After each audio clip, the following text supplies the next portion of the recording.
The cafe was warm and softly lit, filled with the low hum of conversations, clinking cups, and the smell of freshly ground coffee beans. At a corner table, a young woman sat quietly, her posture small as if she were trying to fold herself away from the world.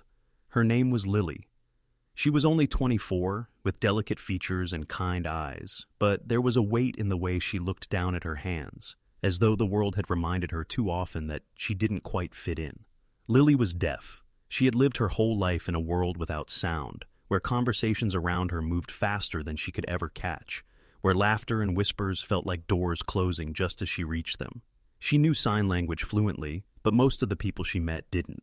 That was why tonight mattered. It was supposed to be a chance at connection, a blind date her friend had arranged. For days, she'd allowed herself to hope. Maybe this time would be different. She kept glancing toward the entrance every time it opened, her heart fluttering with anticipation. Finally, he arrived. A tall man in a crisp shirt, polished shoes, hair styled with precision. He spotted her, gave a small nod, and sat down.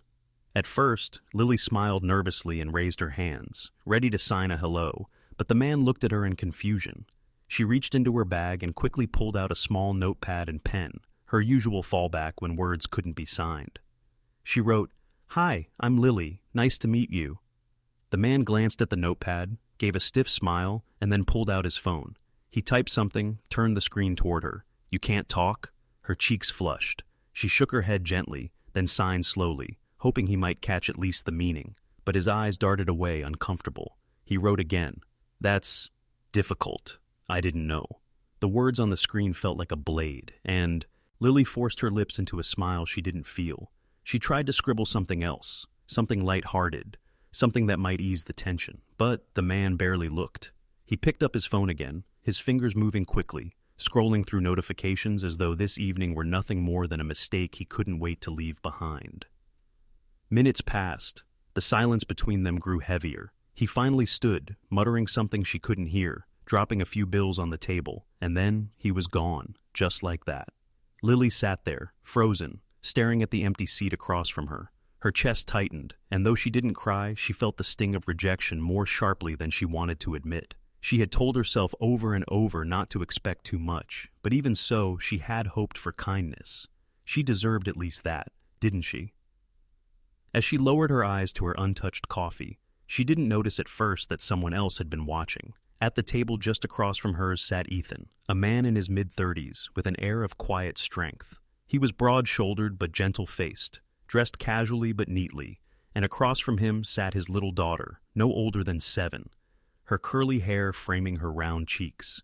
Ethan had seen the entire exchange, the way Lily's hopeful smile dimmed, the way she shrank in on herself after the man left. His daughter had seen too, her wide eyes fixed on Lily with innocent concern. "Daddy," the girl whispered softly, tugging at his sleeve. "Why does she look so sad?" Ethan followed his daughter's gaze. His heart tightened as he watched Lily trace circles on her coffee cup, her expression carrying more loneliness than anyone should bear on their birthday. And then, almost instinctively, he noticed something others might have missed. The way her hands had moved when she tried to greet her date, the wide eyes she had tapped her notepad with hesitation. He realized she was deaf. His daughter tilted her head, watching Lily for a long moment. Then she asked, "Daddy, why is she sitting alone? Did that man leave her?" Ethan exhaled slowly, not wanting to tell his daughter how cruel people could be. Instead, he said softly, "Sometimes, sweetheart, people don't see what's right in front of them." The little girl frowned. "But that's not fair. She looks really nice." Ethan glanced back at Lily, who was staring down at the notepad in her lap, her eyes shimmering with unshed tears. Something stirred in him, a mix of protectiveness and admiration. He had been through his own share of heartache, raising his daughter alone after his wife had passed away. He knew what it was to feel like the world had moved on without you. His daughter suddenly leaned closer and whispered, "Daddy, can we talk to her, please?" For a moment, Ethan hesitated. Approaching strangers wasn't something he did easily, and yet, something about Lily made it impossible to stay seated. He nodded gently, and his daughter's face lit up. He stood, pulling his chair back quietly, and walked the few steps toward Lily's table. She looked up quickly, startled to see him standing there. Her instinct was to smile politely, to pretend she was fine, to protect herself before another stranger could hurt her. But then Ethan did something that took her breath away. Instead of speaking, instead of awkwardly reaching for words on a napkin, he raised his hands and signed. His movements were a little slow, a little rough around the edges, but clear enough. He signed, "You deserve better." For a moment, Lily's entire world seemed to stop. Her eyes widened, her lips parted slightly, and the weight she had been carrying all night lifted, just enough to let in a sliver of light. She blinked rapidly, her heart racing, and then slowly, almost disbelievingly, she signed back. You sign?" Ethan smiled, a little sheepish, and nodded. "I'm still learning," he signed, "but I know enough to say what matters." Lily's throat tightened, but this time it wasn't from rejection. It was from the overwhelming realization that someone had not only noticed her, but had chosen to meet her where she was, instead of expecting her to cross the distance alone. She placed her trembling hands on the table, and for the first time that night, she felt seen. And across the room, Ethan's little girl grinned proudly, as if she already knew, long before her father did, that something extraordinary had just begun. For a long moment, Lily simply stared at Ethan, hardly believing what had just happened. She had grown so used to being overlooked, dismissed, or treated as though her silence made her invisible. But here was a man, a stranger no less, who had not only noticed her, but had taken the time to speak her language. Even if his signing was imperfect, even if his movements were a little hesitant, the effort behind them carried more weight than words ever could. Her fingers hesitated above the table before she signed softly, "Thank you." Ethan gave a small smile, nodding. He signed back, "You're welcome." Then, after a pause, he motioned gently toward the empty chair across from her. "May I sit?" he asked, his signs a bit rough but understandable. Lily blinked, surprised. No one had ever asked to sit with her after seeing her struggles. She nodded quickly, her heart pounding, and Ethan slid into the chair. His daughter, curious and cheerful, leaned across the space between them, giving Lily a bright wave. "Hi," the little girl said, her voice clear and sweet. Lily looked at the child, smiling softly, and signed, "Hello." Then, remembering the little girl might not understand, she wrote it quickly on her notepad and turned it around. The girl beamed. "Daddy," she said. "Hi." Ethan chuckled softly. "Her name is Lily," he told his daughter, speaking but also carefully signing each word, so Lily could follow. "Lily, this is my daughter, Emma." Emma giggled. "You're really pretty," she said, tilting her head innocently. Lily's cheeks warmed, and though she couldn't hear the words, she could see the sincerity in the girl's face. She wrote on her notepad, "Thank you, Emma. You're very sweet." She slid it across the table, and Emma's eyes sparkled as she read it. The heaviness that had weighed on Lily moments earlier seemed to ease, replaced by a gentler warmth. She hadn't expected kindness tonight. Certainly not this. And yet here she was, sitting with a single father and his curious little girl, both of whom seemed determined to remind her that she wasn't as invisible as she had begun to believe. Ethan ordered a fresh cup of coffee for Lily and hot chocolate for Emma, and soon the three of them were talking, well, as much as they could. Ethan signed when he could, his fingers fumbling here and there, but his sincerity shone through every movement. When he got stuck, he scribbled words on a napkin, and sometimes Emma filled the silence with her cheerful chatter, making Lily laugh with the way she swung her legs beneath the chair. The cafe no longer felt suffocating. The sting of rejection had dulled, replaced with the startling sweetness of connection. Lily found herself smiling more than she had all week, her shoulders loosening, her heart lifting. She realized that for the first time in a long time, she didn't feel like she had to fight so hard to be understood. Hours slipped by without any of them noticing. Emma insisted on showing Lily the little drawings she had made on the cafe napkins, stick figure doodles of herself, her daddy, and now a new one of Lily with a bright yellow sun above her head. Lily's throat tightened as she held the napkin, realizing she had been added to a picture of family, even if just in a child's imagination. Eventually, Ethan glanced at his watch and sighed. It was getting late, and Emma was starting to yawn between giggles. He looked back at Lily, hesitant. He didn't want the evening to end, and by the flicker of hope in Lily's eyes, she didn't either. He signed slowly. "Would you like to meet again?" Lily blinked, her heart skipping. She wasn't used to men asking her that, not after seeing her world, her silence, the complications that came with it. And yet, Ethan had seen it all tonight, And still, he asked. Her fingers trembled slightly as she signed back.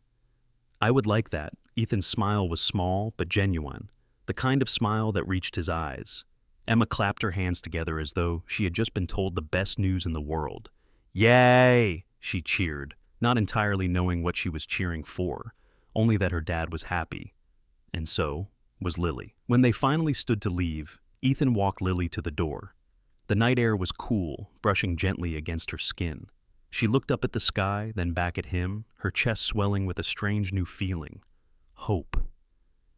Before they parted ways, Ethan reached into his pocket and pulled out a small slip of paper. He scribbled his number on it and held it out. Lily accepted it, her fingers brushing against his, and for a brief second, neither of them moved. Their eyes met, and something unspoken passed between them. Something fragile but undeniable. She signed softly. Good night. Ethan signed back. Good night, Lily. And as she walked away, clutching the slip of paper like it was a lifeline, she didn't notice that she was smiling. A real, genuine smile that hadn't found her face in far too long. Across the street, Ethan watched her go, his daughter holding his hand tightly. Daddy, Emma said in a sleepy voice. She's nice. I like her. Ethan glanced down at his daughter, then back at Lily's fading figure, his chest tightening with a feeling he hadn't let himself embrace in years. Yeah, he whispered, more to himself than anyone else. Me too. The following morning, Lily woke with the slip of paper still resting on her nightstand, as though it had become a fragile promise she was too afraid to lose. She turned it over in her hands, tracing the handwriting with her fingers. She had spent so long convincing herself that love wasn't meant for her, that the world wasn't patient enough, kind enough, to bridge the silence she lived in. And yet, last night, something shifted. Ethan had shifted it. All day she debated. Should she reach out first? Would he even mean what he said? Maybe he had just been kind in the moment. Maybe he'd wake up today and regret asking. Doubt swirled in her chest like an unwelcome shadow. But then she remembered his eyes, steady, gentle, sincere. She remembered the way his daughter had smiled at her, as though she already belonged. That memory gave her courage. By late afternoon, Lily finally typed a message. She kept it simple, afraid to say too much, afraid to scare the fragile thing before it could even begin. Hi, Ethan. This is Lily. Thank you for last night. She stared at the screen for nearly a full minute before hitting send, her heart pounding. Minutes stretched. She busied herself around the apartment, cleaning dishes that didn't need cleaning, rearranging books that were already in order. Then her phone buzzed. Ethan had replied. I'm glad you texted. Emma hasn't stopped talking about you all day. Are you free this weekend? We'd like to see you again. Lily froze, her lips parting in disbelief. He didn't just want to see her, he wanted his daughter there too. She hadn't just made an impression on Ethan. She had touched the heart of a child who saw her without judgment, without pity, only with joy. That realization sent warmth flooding through her chest. She replied quickly, her fingers trembling. Yes, I'd love to. The weekend arrived with a crisp breeze, the kind of day where the world seemed more forgiving, more open. Lily dressed with care, not too formal, but not careless either. She chose a soft blue sweater, her favorite pair of jeans, and tucked a strand of hair nervously behind her ear. She wasn't used to dates, not really. And this wasn't quite a date. It was something softer, something less defined, but her heart raced all the same. Ethan and Emma met her at a park, the kind filled with children's laughter, open fields, and the smell of popcorn drifting from a vendor's cart. Emma spotted her first, running toward her with open arms, surprising Lily so much that she almost forgot to move. She crouched, catching the girl in a gentle hug, her chest tightening at the trust so freely given. Ethan approached more slowly, his hands in his pockets, a smile tugging at his lips. Hi, Lily, he said, but he also signed the words carefully. She noticed he had improved, even in the short time since they last saw each other. It wasn't perfect, but it was progress. He was trying. Her heart swelled as she signed back. Hi, Ethan. The three of them spent hours together, walking through the park, feeding ducks at the pond, buying ice cream cones that melted too quickly in the afternoon sun. Emma chattered happily between them, sometimes translating her own words with exaggerated gestures, as though she too wanted to bridge the gap for Lily. At one point, Ethan and Lily sat on a bench, while Emma played nearby on the swings. The air between them was comfortable, quiet, but not empty. Ethan glanced at Lily, his expression thoughtful. "You know," he said slowly, signing alongside his words, "when my wife passed, I thought I'd never feel this again, like something new could begin. I told myself to just focus on Emma, to forget about myself." Lily's breath caught. She hadn't known. The kindness she'd felt from him made even more sense now. He carried his own scars, his own quiet grief. She signed softly. "I'm sorry. That must have been so hard." Ethan gave a small nod. "It was. It still is, sometimes. But last night, when I saw you sitting there, I couldn't just watch you be treated like that. You deserve better than what life's given you so far." Her throat tightened, emotion rising too quickly for her to contain. She looked away, blinking hard, afraid he'd see the tears she didn't want to show. But Ethan reached out, gently covering her hand with his. His touch was steady, grounding. "And I want to be the one to show you better," he added softly. Lily's chest ached with both fear and longing. She wanted to believe him, to let herself fall into the possibility of something real, but doubts whispered in her mind, reminding her of every time she had been left behind, every time she had been told, directly or indirectly, that she was too much work. Her hands trembled as she signed. "What if it's too hard? With me, it's not simple." Ethan didn't hesitate. He squeezed her hand gently. "Life was never simple for me, Lily, but the best things never are." The words lingered between them, filling the silence more deeply than sound ever could. For the first time in years, Lily allowed herself to imagine a future that wasn't empty, a future where someone stood beside her, not despite her silence, but with it. Emma came running back then, her cheeks flushed and hair wild from the wind. She plopped onto the bench between them, holding both their hands as though she had decided for them what they hadn't yet spoken aloud. Lily looked down at the child's small fingers wrapped around hers, then up at Ethan's steady gaze. And in that moment, something unspoken settled between the three of them. It wasn't love yet, not fully, but it was something strong, something undeniable. It was the beginning. The quiet hum of the evening settled over the little cafe as Marcus and his daughter Lily sat across from Alara. It was still strange for him, this moment. Only a few hours earlier, she had been sitting alone at that table, rejected, broken, and nearly invisible to the world. Now, she was here, sharing warm food, exchanging small glances, and, little by little, allowing her walls to crack open. Lily, of course, was the bridge between them. She leaned forward, tapping her fork against her plate, then looked at Alara with those bright, curious eyes only a child could have. "Do you always braid your hair like that?" she signed, her little fingers moving with deliberate care. Alara's eyes softened. She lifted her hands and replied, "Only on days I want to feel brave." Marcus watched silently, his chest tightening at the gentle way Alara responded to his daughter. Lily didn't always warm up to people quickly. She was shy, protective, and perhaps even a little too wise for her age. Yet, with Alara, something had clicked instantly. He leaned back in his chair, catching himself staring. There was something about her presence that quieted the noise in his head. The constant worry of raising a child alone, of balancing work and fatherhood, of always wondering if he was enough. "Daddy," Lily suddenly said aloud, tugging at his sleeve, "Alara should come to the park with us tomorrow." Marcus blinked. "The park?" "Yes. You promised we'd go. She should come too." Lily turned back to Alara, her hands flying in little bursts of sign language. "You'll come, right?" Alara hesitated, her lips parting, but no words forming. She lowered her gaze, fiddling with the napkin in her lap. Being invited felt strange, foreign. She had lived too long in a world that shut her out, where dates ended in silence, where men saw her deafness as a burden rather than a part of her. She was used to being left us behind, not pulled closer.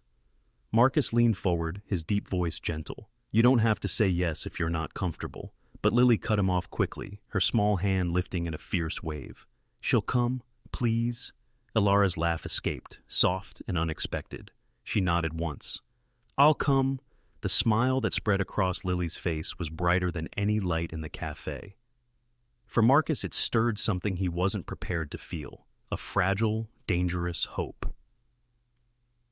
The next afternoon, the autumn sun painted the sky in soft oranges and golds as they stepped into the park.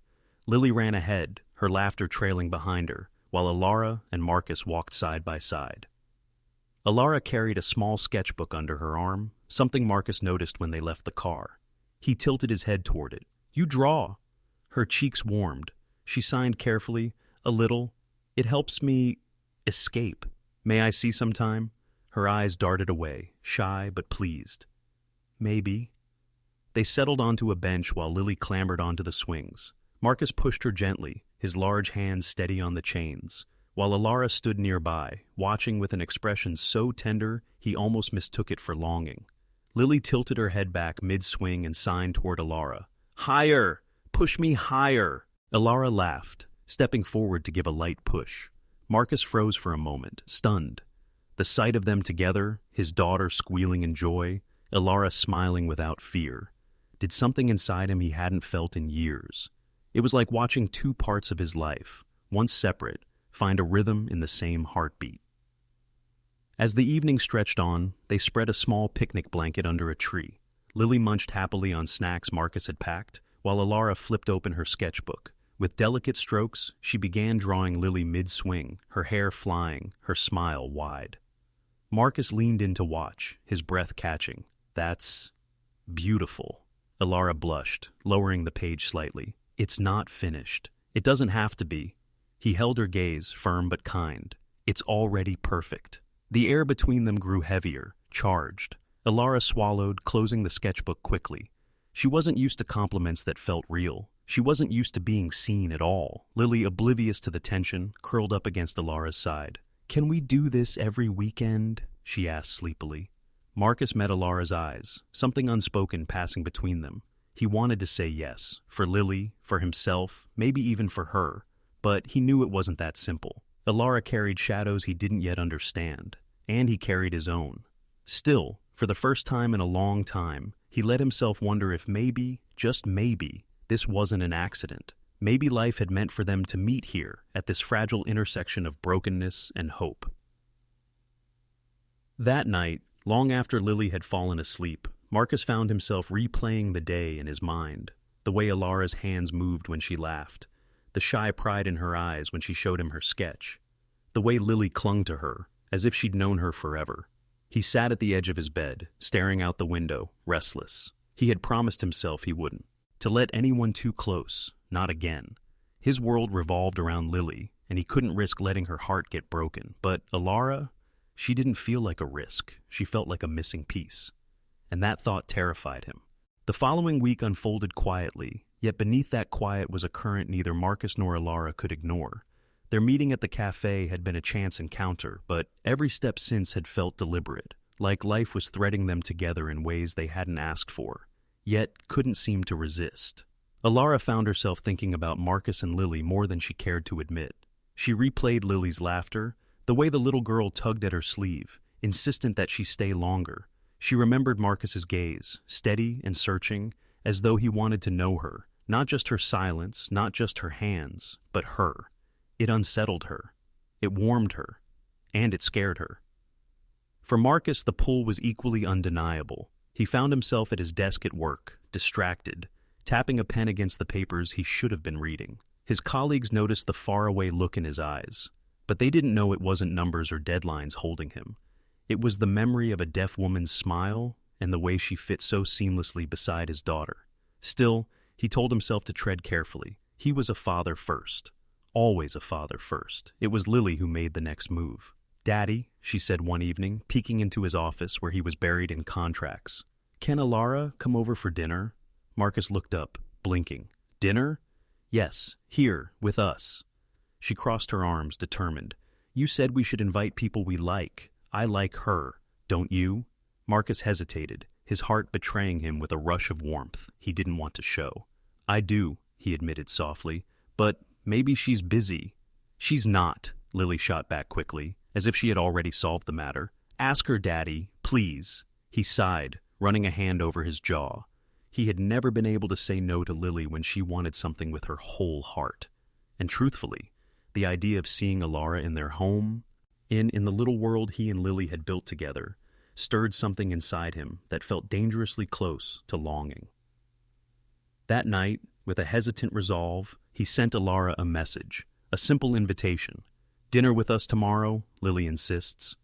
Her reply came quickly, and though it was only one word, yes, Marcus felt his chest tighten in a way that made it hard to breathe.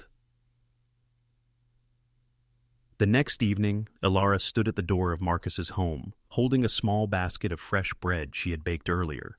Her hands trembled slightly as she rang the bell. It wasn't often she entered someone else's world. Most of the time, she lived on the edges, watching from a distance, never being invited in.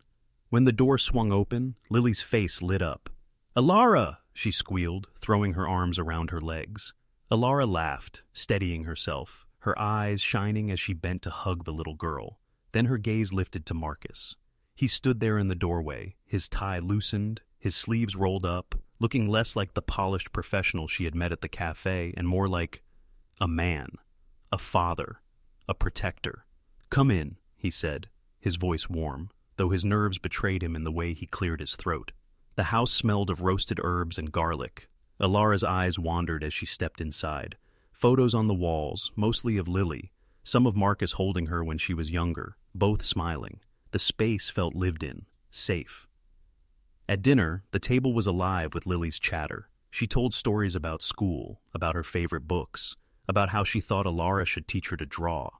Ilara responded with patient smiles, her hands moving gently as she signed back, while Marcus translated aloud when needed, though half the time Lily understood perfectly on her own. Marcus watched them with a quiet awe.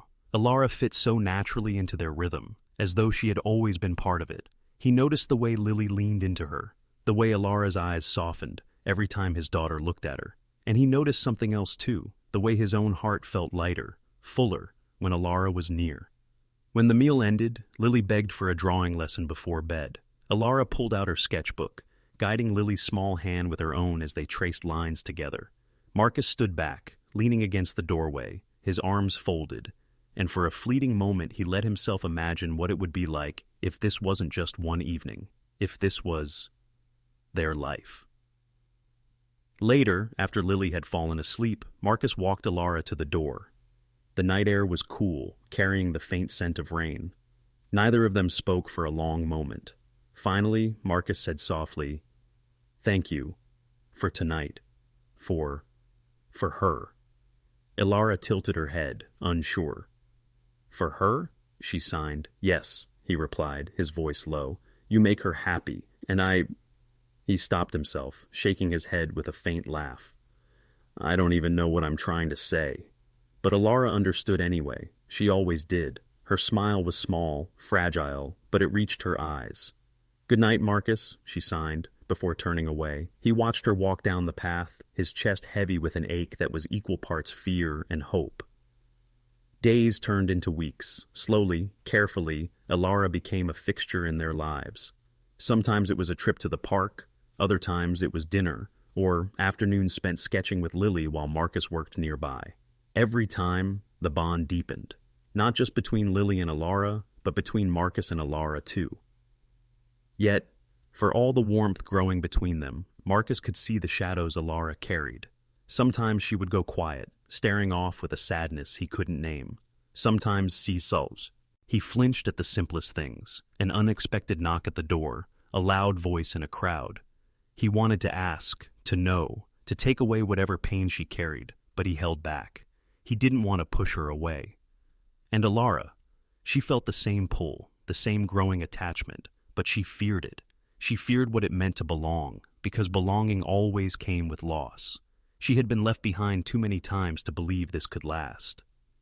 Still, when Marcus smiled at her, when Lily hugged her tightly and called her family without hesitation, Ilara felt something she hadn't felt in years. She felt seen. She felt worthy. And for the first time, she let herself imagine that maybe, just maybe, she could stay. The first time Ilara truly realized how much her life had changed was on an ordinary Saturday morning. The sun filtered gently through Marcus's living room window, catching specks of dust that floated like stars in the air. Lily sat cross-legged on the floor, crayons scattered everywhere, her little tongue poking out in concentration as she tried to copy one of Ilara's sketches. Marcus leaned against the arm of the couch, a mug of coffee in his hand, watching them both with a quiet contentment that looked so natural on him. Alara sat beside Lily, her long hair falling loose over her shoulders, her hands moving gracefully as she explained the strokes.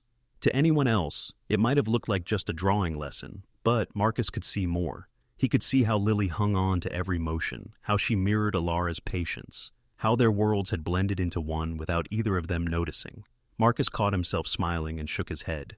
He had spent years trying to give Lily a life where she would never feel the absence of her mother. He had worked, sacrificed, done everything alone. Yet here, right before him, someone had slipped into the cracks and filled them with something he didn't even know they were missing. That afternoon, after Lily had gone upstairs for her nap, Marcus found Alara in the kitchen washing a few dishes. She moved quietly, her presence soft, her face thoughtful. "Alara," he began, his voice low. She glanced over her shoulder, her hands still wet from the sink, her brow furrowed slightly, waiting. Marcus set his mug down and leaned against the counter. "I've been wanting to say something for a while." Her stomach tightened. Words were always hard for her, words spoken, words she couldn't hear but had to read on lips. But Marcus's eyes were steady, and she trusted them more than any sound. "I know life hasn't been easy for you," he said, slowly. "I don't know everything you've been through, but I can see the weight you carry, and I don't want to push you, but—" He exhaled, running a hand over the back of his neck. "Being around you feels different. For me, for Lily. You make things lighter. You make us better. And I—" His voice faltered for a moment, but then he lifted his chin, courage winning out. "I want you here. Not just sometimes, not just as a visitor. I want you to be part of our family." Alara froze, her heart thudding so loudly she thought he might hear it. Her hands trembled as she dried them on a towel. Family. The word echoed in her head like a memory she'd never been able to hold. Could it really be that simple? Could she belong here, with this man and his daughter, who had taken her in without hesitation? Tears welled in her eyes before she could stop them. She reached for Marcus's hand, gripping it tightly, and signed with her free hand. "Are you sure? I'm broken. I'm different. People always leave." Marcus stepped closer, his expression fierce in its tenderness. "I'm not people," he said firmly. "And Lily, she already sees you as hers. I do too." The tears spilled then, streaming down her cheeks, but this time she didn't hide them. Marcus brushed them away with the pad of his thumb, his touch gentle, reverent. And then, without overthinking, without hesitation, he leaned down and kissed her, softly at first, as if asking permission. She melted into it, her hands clutching at his shirt, years of loneliness breaking apart in that single moment of connection. When they pulled back, both of them breathless, Alara laughed, a soundless laugh, but one Marcus felt in his bones. That evening, Lily padded into the room, rubbing sleep from her eyes. She saw Alara and Marcus standing close, their hands still entwined. For a moment she simply watched, and then she grinned wide. "Does this mean Alara is staying forever?" she asked innocently. Alara's eyes widened, startled, but Marcus chuckled, glancing down at his daughter. "Only if she wants to." Lily ran straight to Alara, throwing her arms around her waist. "Please say yes," she begged, her little voice muffled against her shirt. "Please stay." Alara knelt down, hugging the child back so tightly it almost hurt. She closed her eyes, breathing in the scent of crayons and innocence, and in that moment she knew. She knew she couldn't walk away, not from this, not from them. She pulled back, nodding vigorously, her eyes wet but shining. "Yes," she signed, her hands trembling but certain. "Yes." Life didn't magically become perfect after that. There were still struggles, barriers to break, moments of fear, the shadows of Alara's past that sometimes tried to creep back in. But she wasn't alone anymore. She had Marcus's steady hand, Lily's laughter, and a home where she finally felt wanted. The cafe where they had first met became their place. The memory of that blind date gone wrong now replaced with something infinitely more precious. Every time they sat at that corner table, Marcus would squeeze her hand, reminding her of the moment everything had changed. And every time, Alara would smile, knowing she had finally found the one thing she had thought was lost to her forever. Love that saw her exactly as she was. Not broken, not incomplete, just hers. And as Lily often declared with pride to anyone who would listen, we're a family now, the best kind of family. If you love video and story, kindly like and subscribe, also tell your country name.